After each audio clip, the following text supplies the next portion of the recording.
Hey, yo, what up? It's Kevin with KVLmedia. Today I'm talking about my 6 cameras that I'm currently using in 2023. They're not the latest and greatest, but they're my favorite, and here's why.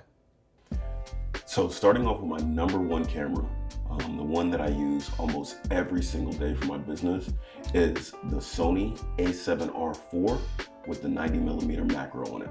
Now, this camera is what I use for headshots. Every single headshot that I take is pretty much taken on this specific camera. The reason I love it is because the R series of the Sony cameras have the highest resolution. I think this one is like 61 megapixels or whatever.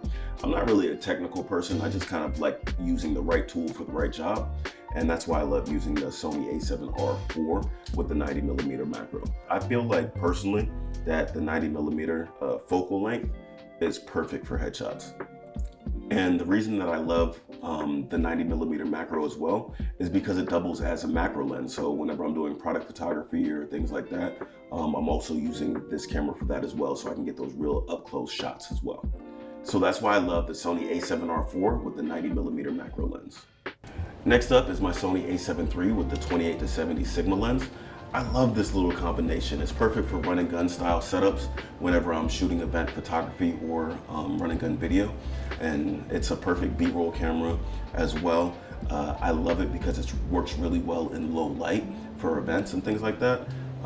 It's just a perfect camera. So this is my setup with the Rode shotgun mic. This is when I'm usually doing it for run and gun events. Just something quick. I just need ambient audio.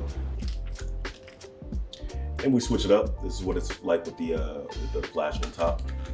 So I usually take this, bounce it off the ceiling when I'm doing a lot of corporate events. So this is my setup, all kitted out with the flash on top. I wanted to have a dedicated video camera kit, something with a power zoom lens on it, and something that didn't have a recording limit. So I decided on the Sony FX3 with my 28-135 power zoom lens. It's the perfect setup for shooting mini documentaries or doing event videography. I love this camera. It has built-in XLR inputs, so I can connect my lav mics or shotgun mics or boom mics or whatever it is directly in the camera. It's great. It has the tally lights on there. It's just awesome. It's an awesome little video camera. So next up is the Fujifilm Instax wide 300. Now, at the end of last year, I was at the camera shop and a sense of nostalgia hit me. I remember back in the day having a Polaroid camera and just going around and taking pictures of friends and having it pop up and everything like that. I love this little camera. Whenever people come into the studio, if they've been in here more than once, I usually just kind of take a picture of them and then just have them sign it, write a quote, whatever. So it brings back that nostalgia, and people just love getting their picture taken by a Polaroid camera. And this is really what it's all about, man. It's about capturing stuff in the moment, capturing moments in time, being able to print it and just having it forever. So I love this Instax camera. I just kind of got it for fun, but it gives me a sense of reminder of nostalgia. It gives me a sense of like just doing what pictures were supposed to be, you know, just doing it for fun, and it takes me out of that professional camera lane. So I love this camera right here. Next up, for my personal camera of choice, I just got this camera last week and I love it. This camera is actually sold out everywhere, but I was able to get my hands on one. It's the Fujifilm X100V. I love this camera after using it this past weekend. It's kind of like a mix between like what you would expect from a film camera, just even the aesthetics of it, the look of it. I love it because it has all these different manual dials. So when you're shooting in manual, you just have to really kind of like, it takes me out of using my professional cameras, you know? And whenever I would be traveling and stuff like that, whenever I had my professional camera, it would feel like as soon as I pick up the camera, I'm working. And it's hard to explain, but a lot of professional photographers might know what I'm talking about.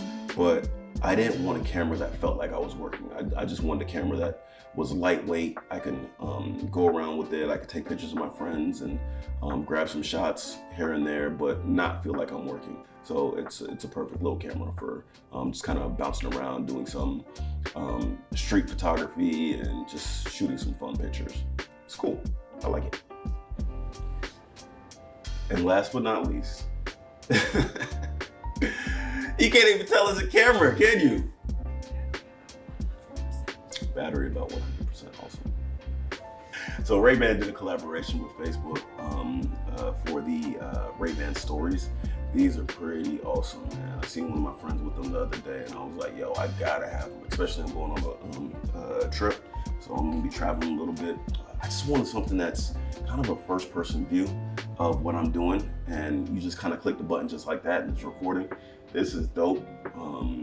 This is really dope, man. So I just wanted something. It's lightweight. It has the two cameras kind of built in onto the sides right here, and it just gives you a first-person view. So one of the things I really want to do is I want to actually have a first-person view, like the eye of the cameraman of when I'm actually doing a photo shoot or whatever, you know, if I'm rocking the camera or whatever, or if I'm just out and about, just kind of in the streets, and I just have kind of a different perspective of what some of the video would look like and things like that. So it's just something different, something fun. It's pretty cool. So yeah. All right, so those were the 6 cameras that I'm currently using in 2023. I spent a lot of money, so I'm not planning on buying any more new cameras for the end of the year. Here's what I want to talk about, guys. Like, I always wanted to get kind of the perfect camera that did everything that I needed, you know?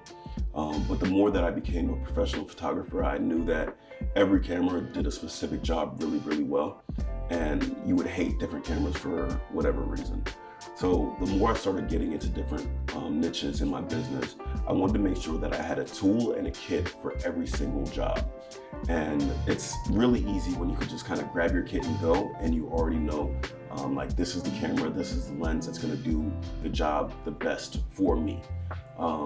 So I just started kind of collecting cameras, and I started hoarding them, and it just kind of ended up being what it is. So I'm not telling you that you need a different camera for every specific role, because a lot of times when I had my first camera, I was using it for everything, you know?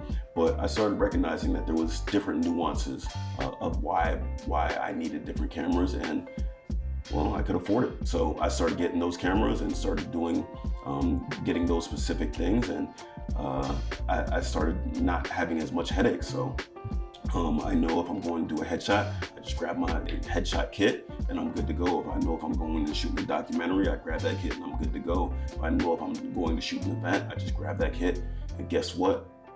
That's right, I'm good to go. So let's go. Let me know in the comments if you have any different cameras that you like for different specifics. So I just wanted to leave you guys with this. I got a dedicated camera for headshots, one for documentaries, one for event photos, and a couple cameras that I just use for fun. So I love my camera setup. I love the fact that I can have different systems and different kits. But that's it. Appreciate you guys for watching. Make sure you subscribe, hit that bell for notifications, and follow me on Instagram at KVLmedia.